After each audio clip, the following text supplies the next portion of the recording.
আমরা একটা ইয়ংহেন কম্প্রেসরের কিছুতেই প্রেশার উঠছে না, তো আহ, এটাকে ফুল রিসিল করতে হবে।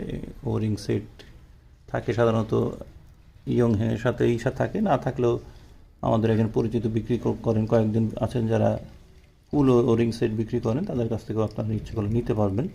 তো এটাকে এখন যেটা করছি সেটা হচ্ছে, যেমন আমরা মোটরসাইকেলে ইঞ্জিন অয়েল ড্রেন দিই, সেটাও এখানেও ইঞ্জিন অয়েল আছে, যদিও এই ইঞ্জিন অয়েলের গ্রেডিংটা আলাদা।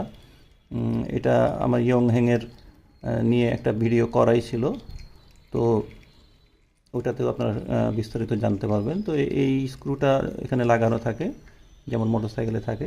এটা খুলে দিলেই আপনি এটাকে ড্রেন দিতে পারবেন, কিন্তু সেই সাথে ওপরের এই যে টপে যে এটা লাগানো থাকে, এটাও খুলে নিতে হবে। এটা না খুললে আপনার এই এখন তো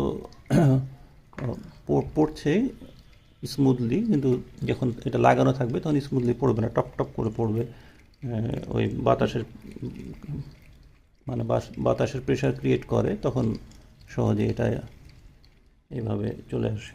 তো এটা পুরাপুরি শেষ হলে তখন প্রত্যেকটা জায়গা খুলে তখন ওরিং লাগিয়ে নেব, তারপর দেখব যে রেজাল্টটা কী হয়।